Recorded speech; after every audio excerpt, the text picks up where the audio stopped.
जी, मैं सुरेंद्र पांचाल।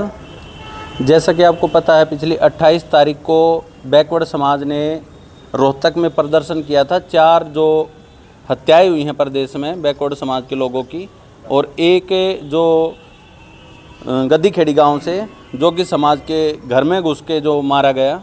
आज हम डीसी साहब से और एसपी साहब से मिले थे, क्योंकि पिछली बार इन्होंने 1 हफ्ते का टाइम दिया था, लेकिन आज डीसी साहब ने कोई जवाब नहीं दिया।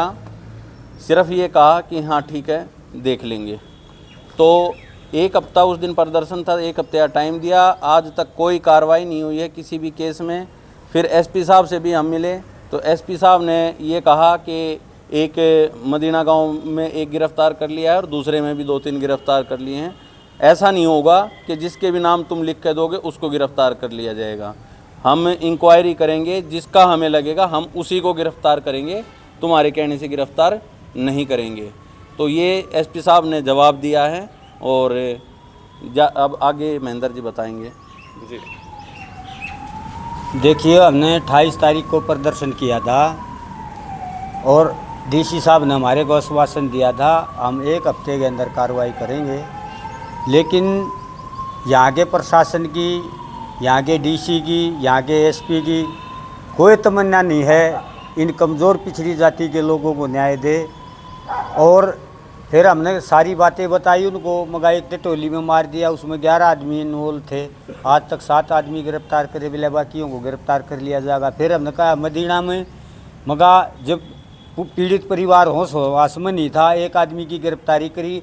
फिर बाद में 2 दिन के बाद मगर थाने में दरखास्त दी, पीड़ित परिवार ने होश हवास में आया जब, क्यों उस 10 तारीख को, तो बिला उसमें भी हम उसमें क्या कर सकते हैं। हम 1 आदमी की गिरफ्तारी हो गई। जब परिवार, पीड़ित परिवार दरखास्त दे रहे हैं आपको, जो जिन लोगों को गिरफ्तार, जितने बाकी बचे उनको गिरफ्तार करो, लेकिन उसको भी नहीं मान रहे। यहाँ का जो पुलिस प्रशासन है पूरा भ्रष्ट है। ये गरीब आदमी को इंसाफ देना नहीं चाहते, बदतमीजी से पेश आवें। लोग इंसाफ के लिए बहुत लोग आया करते, लेकिन सारा साफ बदन ठाली बैठे रहे, कोई आदमी नहीं पहुँचता वहाँ। एसपी के पास जाता, ना कोई डीसी के पास जाता, ठीक ना ये गरीब आदमी की सुनाई करते। और प्रदेश का मुख्यमंत्री जिन जातियों ने इसको झोली भर भर के वोट दी, वो इनके ऊपर कोई किसी किस्म का दबाव नहीं बना रहा है। आज पीड़ित परिवार बेचारे, उनके पास ज़मीन नहीं है, उद्योग नहीं, व्यापार नहीं और कोई संसाधन नहीं, किस तरीके से अपने बच्चों को पालेंगे। हम सरकार से बार बार मांग करें इस पीड़ित परिवार को भाई 1 करोड़ रुपया एक नौकरी दो। ये जब गिरफ्तारी नहीं कर देते, 1 करोड़ रुपया नौकरी कहाँ से देंगे। तो हमारा प्रशासन से पूरा विश्वास उठ चुका है। एक बार हम मुख्यमंत्री से और मिलेंगे, और मुख्यमंत्री से जहाँ हमारी कोई सुनवाई होती है तो ठीक है, ना हम प्रदेश में जन आंदोलन चलाएंगे। जब तक इन परिवारों को इंसाफ नहीं मिलेगा हम चैन से नहीं बैठेंगे। मैं इतनी बात कहना चाहता हूँ। और विपक्षी पार्टी यहाँ जो कांग्रेस है, अगर कोई ताकतवर दबंग जातियों में कोई आदमी मर जाता है तो यहाँ का जो स्थानीय सांसद हो भी जाता है, चौधरी भूपेंद्र हुड्डा भी जाता है, यहाँ के विधायक भी जाते हैं। ये गरीब आदमी है, जब इन वोट की ज़रूरत होती थे, जब ये विपक्ष के लोग भी उनके घर जाते हैं, वैसे तो ये जाते नहीं ना। इनका ये दायित्व तो बना है भाई, जो पीड़ित परिवार हैं उन लोगों को इंसाफ दो, जितने लोग बाकी हैं उनको गिरफ्तार करो, और भाई पीड़ित परिवारों के लिए मुआवजे की आवाज़ उठाओ। लेकिन ना तो विपक्ष का को कानों पर जूंग रेंग थी और ना ही सत्ता पक्ष के लोगों के। तो हम बताना चाहते हैं, अब हम जल्द ही एक बार मुख्यमंत्री से मिलकर अगर अगली नीति बनाकर पूरे प्रदेश में आंदोलन चलाएंगे। तो क्या कोई बड़ा स्टेप भी लिया जा सकता है? हाँ, बड़ा स्टेप लिया जा सकता है। बाकी हमारे कृष्ण स्वामी हैं, इनको 1 मिनट इनको भी कवर करो। जी,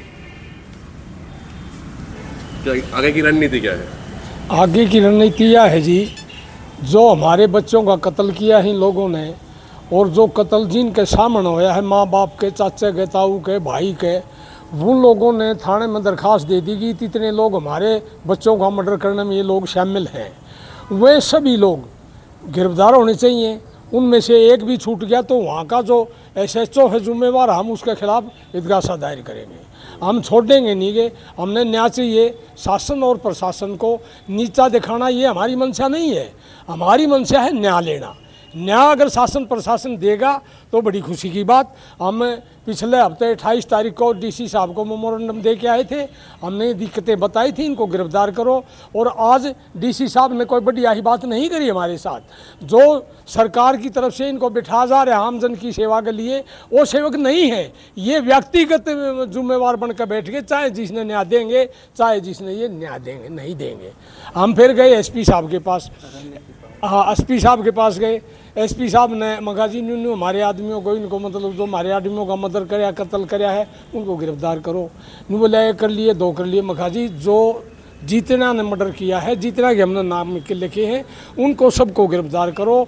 अगर किसी को आपने तफ्तीश करनी है तो जिनका बच्चे का मर्डर हुआ है और जो माँ बाप से उसके भाई हैं उनको बराबर में बिठा कर तफ्तीश कर लो। अगर वो नाजायज है तो उसको काट दो, हमने कोई दिक्कत को नहीं। लेकिन दरख्वास्त देनी है हमें, मेरा आदमी मरिया, एसपी साहब को क्या पता इनको लिकाड़ना है इनको छोड़ना है, हम बताएंगे तो कौन लोग हैं। अगर ये मन की मर्जी से चाहेंगे ले दे के न, अगर किसी आदमी को शरारत के पैसे ले गए अगर ये तफ्तीश में लिकाड़ लेते हैं, इनके लिए बड़ा पॉइंट है। पुलिस प्रशासन के लिए इससे बढ़िया पैसे कमाने का जरिया नहीं हो सकता। 8, 10, 11 आदमी नाम प्रैक्टिकल में हम लिखवाते हैं, उनमें ये 2-4 रिकॉर्ड देंगे, उनको किसी 5 लाख किसी 10 लाख ये लेते रहते हैं। तो ये इनकी नहीं चलेगी। अगर ये चलेगी तो कोई भी लीगल पॉइंट कानून के तहत अगर एसपी के खिलाफ भी अगर हमारा कोई हिसाब बनता है, अगर हमारा प्रोसेस सही है और हम कानूनी लड़ाई एसपी के खिलाफ भी लड़ सकते हैं। अगर इन्हें सभी लोगों को गिरफ्तार नहीं किया जो हमने नाम ले रखे हैं दरखास्तों में, वही हमारे बयान है, वही हमारी दरखास्त है, वही हमारी गवाही है, उसमें अगर ये दाएं बाएं की बात करेंगे तो हम इनके खिलाफ सख्त कार्रवाई करेंगे। मुख्यमंत्री जी से मिलेंगे, सारी मुख्यमंत्री जी को बताएंगे। अगर इनकी बात देखा, हाँ डीसी साहब ने 28 तारीख को 1 हफ्ते का टाइम दिया था, आज 1 हफ्ता है, अभी तक तो इन्हें कोई कार्रवाई करी नहीं। अभी इन्हें फिर 5-4 दिन लेने की कोशिश करी है। चलो तो हम देखेंगे देने हैं कि नहीं देने हैं।